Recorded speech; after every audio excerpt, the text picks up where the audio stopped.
ஆண்டவரும் இரட்சகருமாக இயேசு கிறிஸ்துவின் இனிய நாமத்தில் உங்கள் யாவருக்கும் அன்பின் வாழ்த்துக்களை தெரிவித்துக் கொள்கிறேன். அருமையான தேவப்பிள்ளைகளே, புதிய நாள், புதிய நம்பிக்கை, new day new hope daily devotion மூலமாக இந்த பரிசுத்தமான ஓய்வு நாளில் உங்களை சந்திப்பதில் நான் மிகுந்த மகிழ்ச்சி அடைகிறேன். அல்லேலூயா. ஒவ்வொரு ஓய்வு நாளிலும் ஆண்டவர் அருமையான ஆலோசனைகளை கர்த்தர் நமக்கு கொடுத்து கொண்டிருக்கிறார். நம்ம வாழ்க்கையில் சரி செய்யப்பட வேண்டிய காரியங்களை சரி செய்யும்படியாக ஆண்டவர் நம்மளை சரி செய்து கொண்டிருக்கிறார். நான் விசுவாசிக்கிறேன் தேவப்பிள்ளையிலே, இதெல்லாம் கேட்டு இந்த காதலை வாங்கி அந்த காதலை விட்டுற மாட்டீங்க. அவன் முடிஞ்ச அளவு அந்த காரியங்களுக்கு நீங்கள் கீழ்ப்படிய ஒப்பு கொடுங்க. நிச்சயமாக கர்த்தர் நம்மளை ஆசீர்வதிப்பார். எந்த ஆசீர்வாதமாக வேதத்தில் ஒரு கட்டளையின் அடிப்படை தான் இருக்கிறது நம்ம அறிந்திருக்கிறோம். ஆமென். இந்த ஓய்வு நாளில் கூட கர்த்தர் நம்மளுக்கு கொடுக்குற ஆலோசனை என்ன எடுத்து வாசிப்போம். ரோமர் 12ஆம் அதிகாரம் 9வது வசனம் கூட வாசிக்க கேட்போம். உங்கள் அன்பு மாயமற்றதாய் இருப்பதாக தீமையை வெறுத்து நன்மையை பற்றி கொண்டிருங்கள். அல்லேலூயா. அப்போஸ்தலனாகிய பவுல் ரோம திருச்சபைக்கு எவ்வளோ அருமையான ஒரு முக்கியமான சத்தியத்தை இங்கே சொல்கிறத பார்க்குறோம். உங்கள் அன்பு மாயமற்றதாயிருப்பதாக. அல்லேலூயா. இது உண்மையான சத்தியம். இன்னைக்கு மாய்மாலமான உலகத்தில் வாழ்ந்து கொண்டிருக்கிறோம். மாய்மாலமான அன்பை வெளிப்படுத்துகிற உலகத்தில் வாழ்ந்து கொண்டிருக்கிறோம்.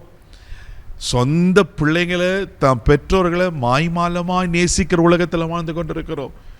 முன்னாடி ஏதாவது ஒரு தேவை, ஒரு காரியம், நமக்கு வேலை ஆகணும், ஒரு நன்மை கிடைக்கணும் அப்படின்னும் போது பிள்ளைங்களை என்ன பண்ணேன்னா அம்மா அப்பாவுக்கு அப்படியே ஐஸ் வச்சு ரொம்ப நல்ல பிள்ளைமாக நடித்து அந்த ஆதாயத்தை பெற்றுக்கொண்டு என்ன செய்கிறேன்னாக்கா தன்னோட உண்மையான ஜென்ம சுவாபத்தை வெளிப்படுத்துகிறாங்க.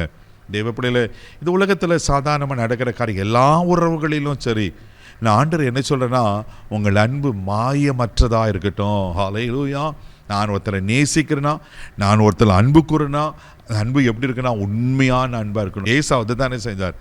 தான் உண்மையாக இந்த உலகத்தை நேசித்தனால்தான், நம்ம மனு மக்களை நேசித்தனால்தான் தன் ஜீவனை கொடுத்தார். ஆண்டவரே, இந்த பாத்திரம் என்னை விட்டு நீங்கள் குடும்பம் நீங்கட்டும், ஆனாலும் ஏன் விருப்பப்படியலை உங்கள் சித்தத்தின்படி தான் மறிக்க போகிறேன்னு தெரியும். ஆமென். தெய்வ பிள்ளைகளை தெரிஞ்சும் அந்த காரியத்தை உட்படுத்துகிறார். அல்லேலூயா. நான் பாவிகளாக இருக்கையில் கிறிஸ்து நமக்காக மரித்தாரா? நம்ம பாவின்னு ஆண்டுக்கு தெரியும். தேவப்பிள்ளையில கிறிஸ்து நமக்காக மரித்ததுனால தான் அந்த அன்பு வெளிப்பட்டது அல்லவா? அப்போ ஆண்டு என்ன சொல்றேனாக்கா, உங்கள் அன்பு மாயமற்றதாக இருப்பதாக தீமையை வெறுத்து நன்மையை பற்றி கொள்ளுங்க. எனக்குள்ள மாய்மாலம் இல்லாத உண்மையான அன்பு, தேவனின் அன்பு, பரிசுத்த ஆவியானுடைய அன்பு எனக்குள்ள இருக்குமானா நான் நிச்சயமாக தீமையை வெறுக்கிறவனாக காணப்படுவேன். அன்றைக்கி யோசித்து பாருங்கள், தீமையை நீங்களா நான் வெறுக்கிறோமா? தீமையான உலகத்தில் தான் வாழ்ந்து கொண்டு இருக்கிறோம். எங்கே பார்த்தாலும் தீமை தான். ஆனால் தீமையை வெறுத்து நன்மையை பற்றி கொள்ள வேண்டுமா? நன்மையை பற்றி கொள்ளுது. எனக்கு நன்மை வேணும், ஆனால் நான் தீமை செஞ்சுட்டு இருப்பேன். அப்படி தான் வாழ்ந்து கொண்டு இருக்கிறோம் அல்லவா? இன்றைக்கி பரிசுத்த ஆவியானவர் நம்மளோட திட்டமாக பேசுகிறாரு. எனக்கு தீமையானதை வெறுத்து விடுங்க. பாவமானது எல்லா காரியத்தையும் நமக்கு தெரியும். அதை நீங்கள் வெறுக்கும் போது தான் அவன் நன்மையான காரியத்தை செய்ய முடியும். மத்தேயு எழுதின சுவிசேஷம் 19ஆம் அதிகாரம் 16ஆம் வசனம் வாசித்தீங்கன்னா அற்புதமான ஒரு சம்பவம் நடக்கும். வாசிக்க கேட்போம். அப்பொழுது ஒருவன் வந்து அவரை நோக்கி, நல்ல போதகரே, நித்திய ஜீவனை அடைவதற்கு நான் எந்த நன்மையை செய்ய வேண்டும் என்று கேட்டான். பாருங்க, நான் எந்த நன்மையை செய்யணும்? நான் சொன்ன நன்மையை பற்றி கொண்டது. அப்போ ஆண்டவர் சொல்வார், நீ நியாயப்பிரமாணத்தெல்லாம் கடைப்பிடிக்கணும். நான் சின்ன வயசுலேருந்து அதெல்லாம் கடைப்பிடிச்சிருக்கிறேன். ஆண்டவர் சொல்லிடுறார். பாருங்க, அவன் பெரிய ஐஸ்வர்யம் இருந்தனால ஆண்டவர் இன்னொரு காரியத்தை சொல்வார், உனக்குள்ளதை விற்று நீ தரித்திருக்க கூடன்னு.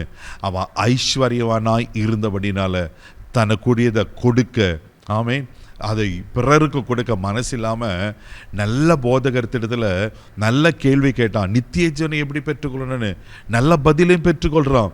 ஆமேன் ஆமேன். நல்ல கேள்வி கேட்க, நன்மையானதை நான் செய்யணும், ஆனால் அதை செய்ய அவனுக்கு மனம் இல்லை.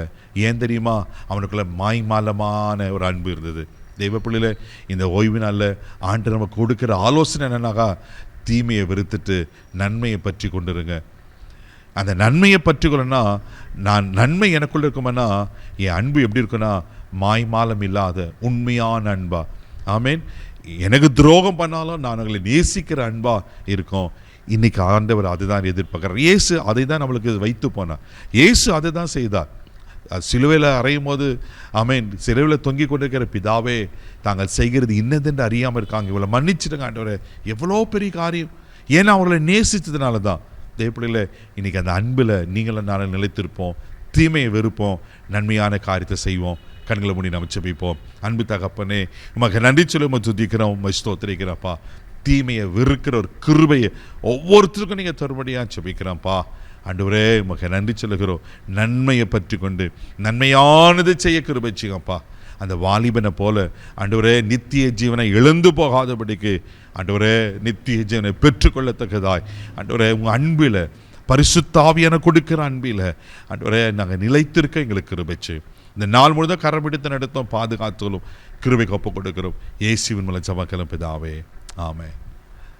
நன்மையை செய்யுங்க, நன்மையானதை கர்த்தர் தருவார். God bless you.